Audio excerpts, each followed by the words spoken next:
Welcome to the Sharing the Faith podcast, where every other week we explore the beauty and power of faith in Jesus Christ, the light of the world. Now here is your host, Dr. Tom Neal. This is Dr. Tom Neal, and we are back again with another edition of Sharing the Faith, which is a podcast production of the Diocese of Pensacola-Tallahassee. And as in the past, I am so grateful today to welcome another guest for conversation. And today I have with me a dear friend, a longtime friend and former colleague, Dr. Chris Baglow. Dr. Baglow, thank you so much for being here today. It's great to see your face. It's a pleasure to see yours, Tom. Thank you. So Dr. Baglow is coming to us from South Bend, Indiana, where he works at the University of Notre Dame.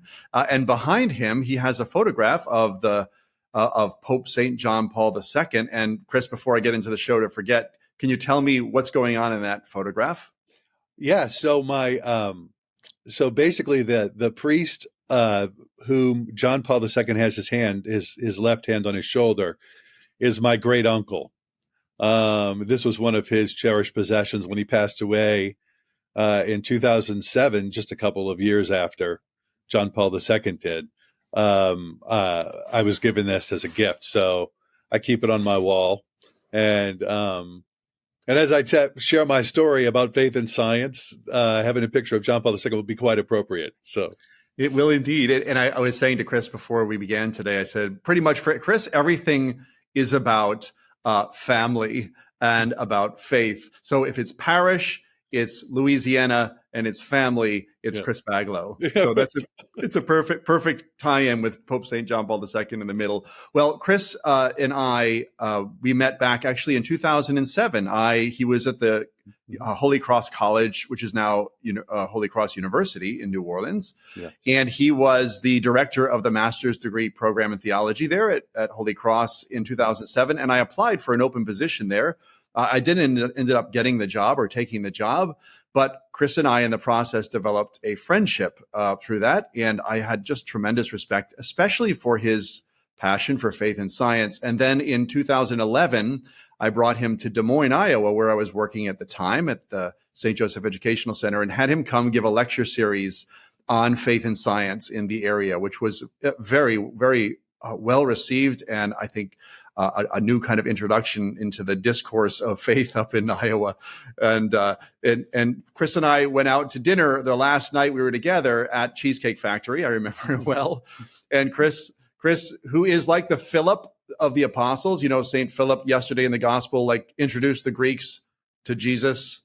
So Chris is like, if there was a LinkedIn in heaven, Chris would be the director of LinkedIn for the kingdom of God. He kind of connects people to people and offers opportunities. And so Chris at that dinner said to me, hey, would you ever want to teach in a seminary? In this case, Notre Dame Seminary in New Orleans, which is a graduate seminary.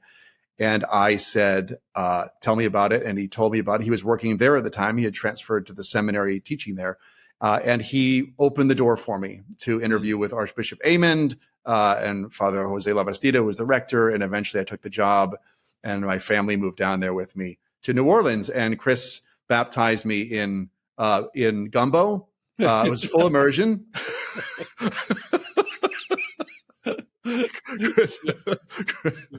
And really transformed my life and gave me just an extraordinary gift. And so there's so much I could say about Chris and his influence in my own life. He's a friend. He's also a mentor, as I said, a former colleague. And then Chris, a number of years ago, took a job at the University of Notre Dame at the McGrath Institute for Church Life. And Chris, your title is Professor of the Practice Theology. Mm-hmm. What does that mean, by the way? It means I'm a teaching professor. Got it. So you're a practicing professor. Yeah. So he's a professor of theology, and he's also the director of the Science and Religion Initiative at the McGrath Institute, which is really the centerpiece of his work and his passion. So, Chris, if you don't mind, I'm just going to read a bit of your bio here. I just think our listeners would do well to know kind of the scope of your background in your career. Chris has a lot of things that he's done in his career, and it's not so much because he's so smart, because he's old.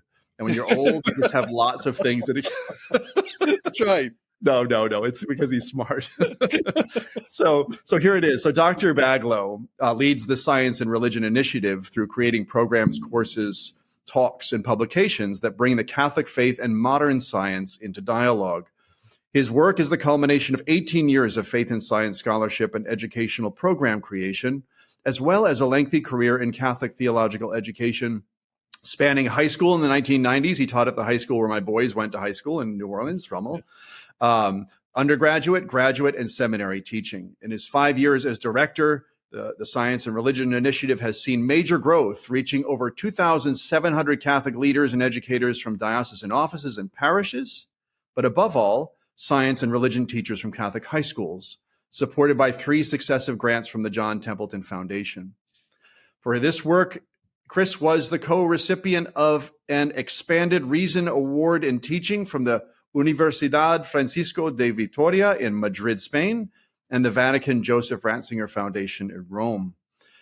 Chris presents on numerous topics at the intersection of faith and science to popular and scholarly audiences, ranging from the thematic, things like faith and science, how and why, to the historical, the Catholic Church and modern science, understanding and correcting models of conflict, and then to the topical, like science and the Bible, evolution and the human soul, among others. And next time we have him on, which I'm grateful he's willing to do, we'll talk about some of these specific topics. He's author of, I think, a book that's the most important I want people to know about today to me, and that's his book called Faith, Science, and Reason, Theology on the Cutting Edge, which is now in its 2nd edition, put out by the Midwest Theological Forum in 2019. This is a book that was made for high schools to bring about the intersection of conversations of faith and science, but it really is an adult gem for adults who want to know more about the Church's approach to faith and science. He also published Creation, a Catholic's Guide to God and the Universe, put out by Ave Maria Press in 2021. Okay, just a little bit more. I want you to hear what Dr. Baglow's background is. He serves as a theological advisor to the board of directors for the Society of Catholic Scientists, as a faith and science consultant for the USCCB committee. USCCB is the United States Conference of Catholic Bishops, by the way, Committee on Catechesis and Evangelization, as well as a contributor to the JTF-funded Science and Religion Programming of the Word on Fire Institute. Most recently, he authored, which are wonderful, by the way, the transcripts for Wonder, the Harmony of Faith and Science, which is a Word on Fire film series, a very excellent one, directed by Manny Marquez and narrated by Jonathan Rumi from The Chosen. His work has appeared in That Man Is You, Crux, Church Life Journal, and he chronicles, lastly, his spiritual and intellectual journey, which is what we'll talk about today, and his approach to the harmony of faith and science in an article entitled, I Owe Tom Neal Everything I Know, which I was very surprised and humbled by. I didn't realize, Chris, how much influence I'd had on you. Little tear. Actually, the article is not called that. It's called Partners in Truth. It was published in the Notre Dame magazine in spring of 2022. So, Chris, that's a little bit of obviously your CV online there has a lot more, but that's a little bit of your background, which you'll talk about now today as part of your story, your journey, which is a profound one. I have a kind of part of your life I've been part of, so I've seen it unfold in front of me, and I wanted you to share that today with our listeners. And so I guess my first question, Chris, will be this.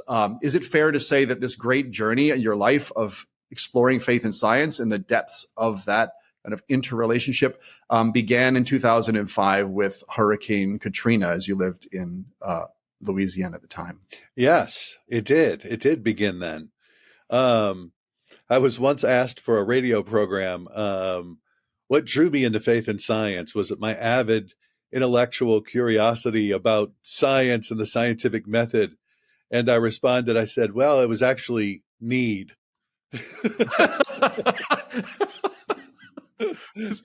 It's marvelous how providence works, isn't it? Yeah, right, exactly.